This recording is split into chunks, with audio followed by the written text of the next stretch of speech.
आपणकर जदि बिछाराशि होइथाए तेबे एही भिडियोटी थरे मात्र शेष पर्यंत देखंतु। आपणकर व्यस्तबहुल समय मध्यरु 10 मिनिट समय आपण निज पई दियंतु एवं निजर भविष्यत विषय जानतु। काहेकि ना बिछाराशिर व्यक्तिविशेष मानकर जीवन एही पवित्र महाशिवरात्रि ठारू बदलिबाकू जाउअछि। कारण ग्रह नक्षत्र मानकर चलन रे गोटे बहुत बड़ परिवर्तन हेबाकू जाउअछि, जहाद्वारा एमानकर जीवन रे चलिथिबा समस्त दुख कष्ट एवं समस्यार अंत हेबाकू जाउअछि एवं पुणी थरे एही महाशिवरात्रि ठारू एमानकर जीवन रे खुशी फेरिबाकू जाउअछि। काहेकि ना आपणकर राशिर चतुर्थ भाव माने सुखर भाव रे चतुर्ग्रही जोग बनिबाकू जाउअछि। बुध, शुक्र, मंगल एवं सूर्य आपणकर सुख भाव को चलन करिवे एवं सीधा दृष्टि आपणकर कर्म भाव उपरको देवे, जहा फल आपणकर कर्म रे उन्नति अनेक क्षेत्र रे आपणको लाभ प्राप्ति हेबाकू जाउअछि। अनेक दिगरु आपणक पाखक अर्थ आसीबार अछि, जहाद्वारा आपणकर भाग्यर गोटे बड़ परिवर्तन हेबार अछि। जहा फल एही महाशिवरात्रि ठारू आपणकर जीवन रे किछि खास हेबाकू जाउअछि, जहा आपण स्वप्नर सुधा कल्पना मध्य करि नथिबे। तेबे आसंतु जानिबा एही महाशिवरात्रि ठारू आपणकर जीवन रे कौन सबु बड़ परिवर्तन हेबार अछि।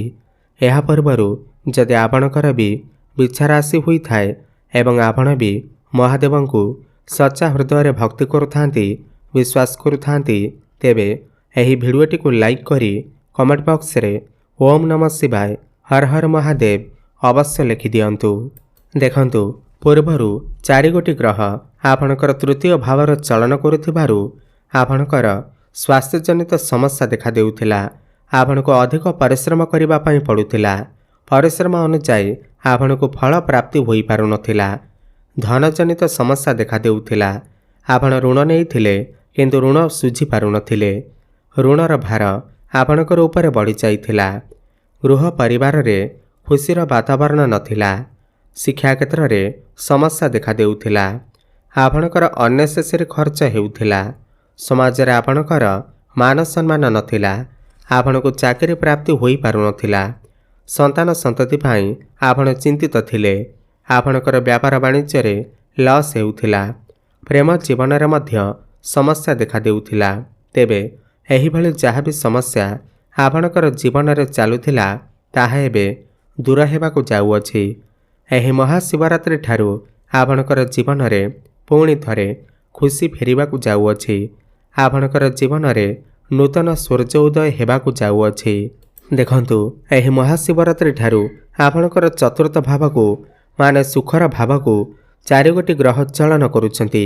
शुक्र एवं बुध लक्ष्मी नारायण राजयोगर निर्माण करुछंती, जहा फल रे एही महाशिवरात्रि परे आपण किछि भूमि, जमी, प्रॉपर्टी किमा नूतन जानवाहन क्रय करि पारंती। आपणको समस्त भौतिक सुखर प्राप्ति हेब। दीर्घ दिनर मनर इच्छा आपणकर पूर्ण हेब। मांकर स्वास्थ्य जदि किछि समस्या थिला ताहा मते दूर होई जिव। समस्तक सहित आपणकर संपर्क बहुत भल रहिब।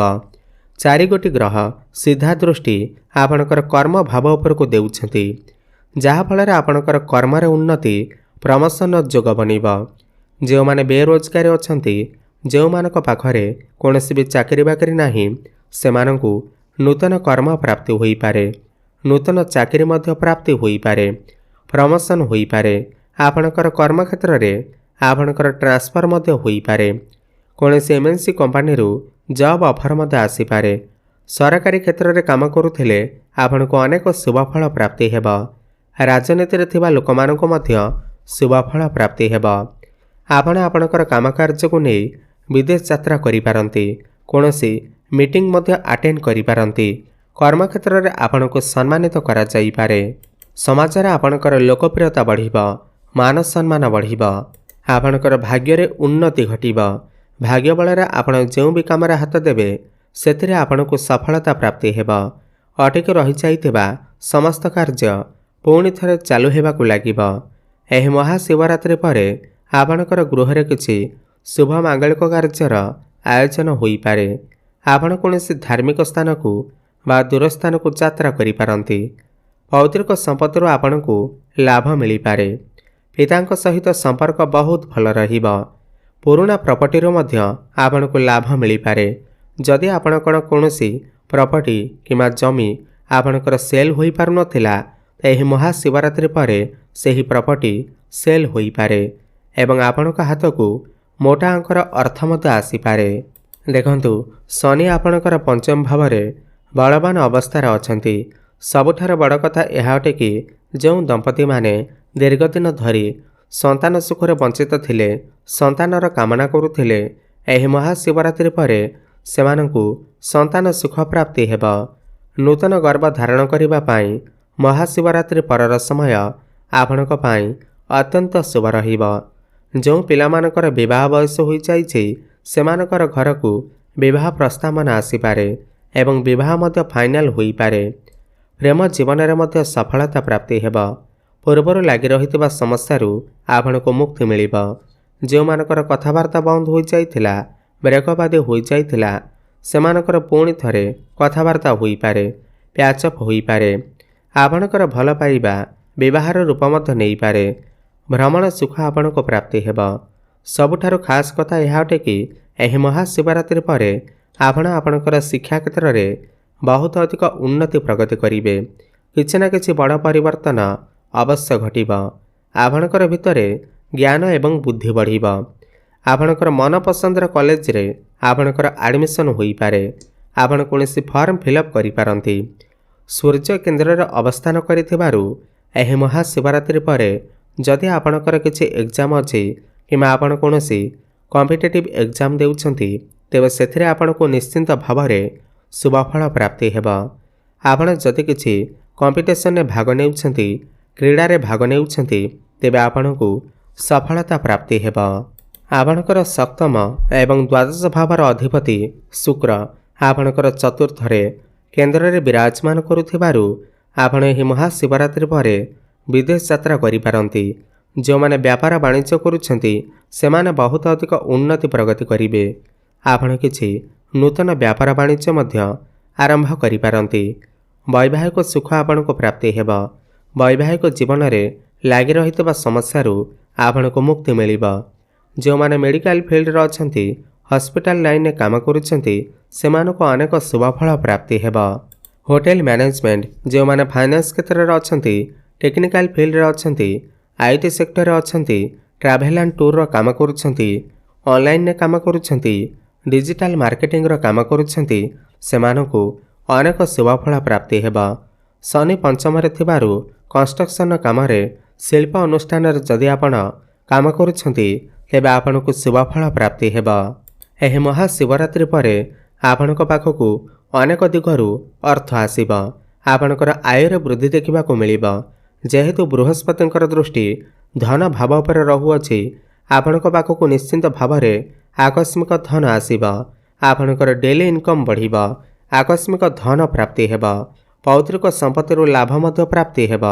जो माने शेयर मार्केट स्टॉक मार्केट एवं ट्रेडिंग रे काम करुछंती सेमानको मध्य आकस्मिक लाभ प्राप्ति हेब।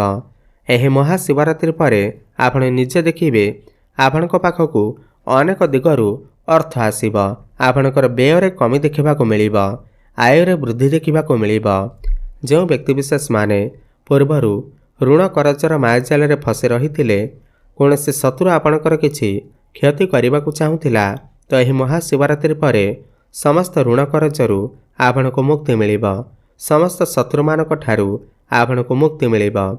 पुराना स्वास्थ्यगत समस्या मध्य आपण को मुक्ति मिलिब। आपण स्वास्थ्यवान अनुभव करिवे। तेबे अधिक शुभफल प्राप्ति करिबा पाई आपण प्रत्येक दिन संध्या समय रे हनुमान चालीसार पाठ करंतु। प्रत्येक मंगलवार दिन प्रभु हनुमान को नाली मंदार फूल नाली सिंदूर अर्पण करंतु।